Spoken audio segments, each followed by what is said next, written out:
नमस्कार, मी सीमाताई नांदेडकर. माझ्या यूट्यूब चॅनलमध्ये तुमचं स्वागत आहे.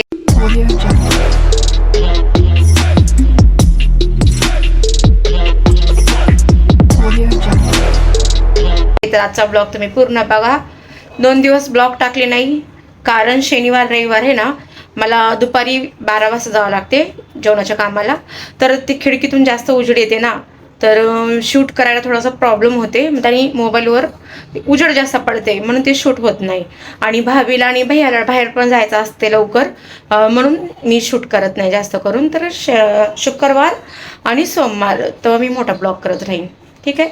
आता स्वयंपाक वगैरे करायचा आहे मला आणि नंतर कामाला जायचं आहे. आज घरी जेवणासाठी ज्वारीच्या भाकरी बनवल्या, वांग्याची सुक्की भाजी बनवली आणि भात बनवला होता. तर भाकरी मी फक्त 4 टाकून घेतले होते, मला 2 आणि नवऱ्याला 2, आणि भात अशीच दिव्याला केला होता आणि थोडा थोडा आमच्यासाठी पण ठेवला होता. कारण आम्ही एकच रात्री भाकर खाली आणि पोट भरून गेलं माझं. तर वांग्याची भाजी आणि भाकर लय भारी. मग मी दुसरी भाकर माझ्यासाठी सकाळी खाण्यासाठी ठेवली होती, कारण शिळी भाकर आणि वांग्याची भाजी लय जबरदस्त लागते. तर मी निघाले कामाला जायला.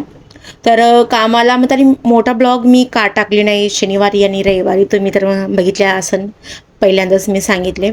तर इथं लिफ्टमध्ये मी पोहोचले. तर 20 माळ्यावर आहे भाभीचं घर. तर ह्या लिफ्टमध्ये ना एकदम भयंकर म्युझिक येते. ते म्युझिक बघून मला लय भीती वाटते. अजून कामावर पोहोचले मी. कामावर पोहोचल्याच्या बाद भाभीला विचारलं काय बनवायचं आहे आज. तर भाभीनं मला सांगितलं, कारण भाभीची तब्येत खराब होती म्हणून आज हलकंसंच जेवण बनवले. गुजराती खिचडी केली, अजून सलाड केले, अजून हे केले काय म्हणतात तकडे बघा, असं विसरून जाते ना मी. ते काहीतरी असते बघा, आपलं आपण बोटुळ्या वगैरे कसं सेवया करता गोड, तसं ते तिखट करायला लावले होते मला. भाभीची तब्येत खराब होती ना म्हणून. आणि आपलं सोयाबीन राईस केले होते, म्हणजे सोयाबीन बिर्याणी बनवली होते, सिम्पल एकदम ते बनवले. आणि 2 अंडे पण सांगितले होते मला. त्यांनी पोळी वगैरे करतात ना आपण, जसं फोडून मीठच टाकता फक्त, तर तसं करायला सांगितले होते. पण मी विसरून गेले. भाभी मला बोलत होती म्हणून मी विसरून गेले, कारण हेच होतं. तर मसाला वगैरे वाटून घेतले होते मी ह्याच्यासाठी. आणि टमाटरच वाटून घेतले, मसाला वगैरे काही नाही. मसाला मी आधीच करून ठेवला आहे रविवारी.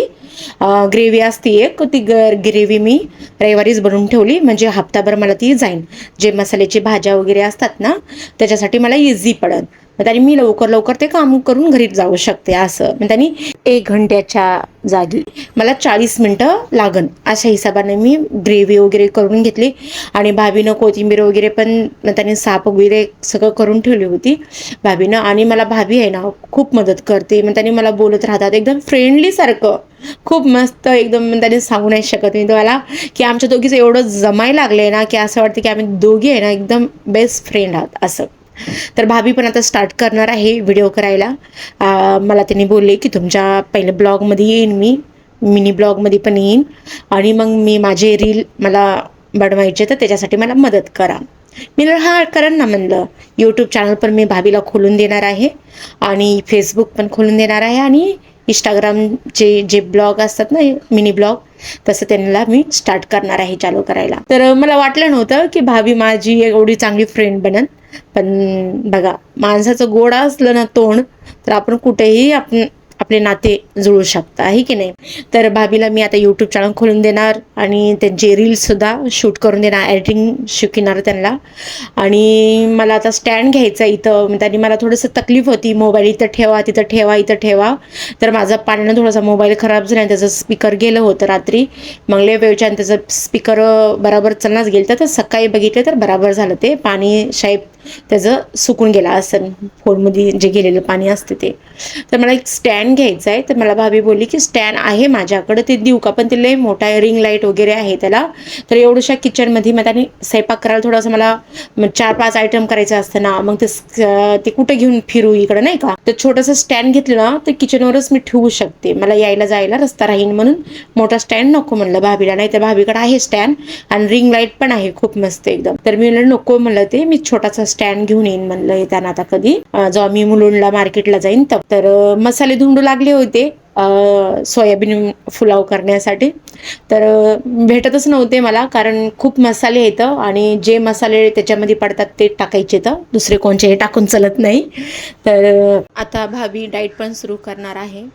त्यांना ती रेसिपी वगैरे करून त्यांना चालवायची आहे, डाएटचे जे जे रेसिपी असतात ते. तर खूप छान स्वभाव आहे दोघाचा पण, भैयाचा बी आणि भाभीचा पण. आता त्यांना शिकते मी, म्हणलं त्यांना मी दोघं नवरा बायको मिळून रील बनवत जा, खूप व्हायरल होणार. तर त्यांनी बोलले हां बनाएंगे. तर आता बघू आता कधी सुरुवात करतात ते. तर मी इकडं पुलाव मग त्यांनी सोयाबीन पुलाव बनवायला लागले. अजून ते हे सलाड बनविले इकडं जेवायला. अजून गुजराती खिचडी सिम्पलच बनवले, जास्त नाही. अजून ते हे नाही का शेवयाचं ते मिक्स, जसं आपण पोहा करताना सेम तसंच करायचं, पण जे सेवया असतात त्याला उकडून घ्यायचं आणि नंतर तिखट बनवायचं. तर छानपैकी करून दिले. भाभीची तब्येत खराब होती, भाभीचा चेहरा बघून नाही ना लय बेकार वाटू लागलं, की लाल लाल झाला होता, इतक्या गोऱ्या पाणी इतक्या. तर हे बघा इकडं सोयाबीनची तडका असा द्यायचा असते. सोयाबीनला गरम पाण्यामध्ये 15-20 मिनिटं भिजू घालायचं.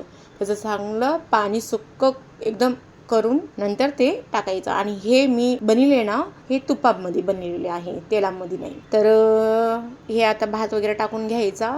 बासमती तांदूळ आहे तर फक्त एकच वाटी बनवले मी, तर ते एवढं मोठं झालं. आणि आपल्या घरी अर्धा किलो 1 किलो बनवितात तरी बी ते फुगत नाही. पण बासमती तांदूळ कसे आहेत, बासमती तांदूळ पहिला अर्धा तास जर भिजू घातला ना एकच वाटी, तर ते डबल टिबल होते ते भात, माहितीये का. म्हणून हे लोक बासमती तांदूळ शाळेत खातात, त्यांना लय दिवस जातात. 5 किलो आहे. मला आता किती महिना होत यायला लागलाय, तर त्यांचे 5 किलो तांदूळ अजून फक्त अर्धेच झाले, तर अर्धे पण नाही झाले, तेवढंच आहे. मीच ती थैली फाडलेली आहे 5 किलोची बासमती तांदूळाची. सगळा स्वयंपाक झाला माझा, सगळं झाकून वगैरे ठेवल्याच्या बाद विचार केला की माझे ब्लॉग खूप जण बघतात, सबस्क्राईब पण भरपूर आहेत, पण लाईक करत नाही आणि कमेंट करत नाहीत. तर प्लीज लाईक कमेंट करत राहा. तर निघाले, रिक्षा समोरच होती, तर रिक्षामध्ये बसले, जाते घरी, जेवण करते, भूक लागली. अशी दिव्या वाट बघत असन, पाणी पण आलं नसन अजून, 8:30ला इथे पाणी. तर इथंच मी आता ब्लॉग खतम करते. तर माझा ब्लॉग तुम्हाला कसा वाटला नक्कीच कमेंटमध्ये सांगा. काळजी घ्या. चला बाय. इथंच मी ब्लॉग खतम करेन. सबस्क्राईब करायला विसरू नका. बाय.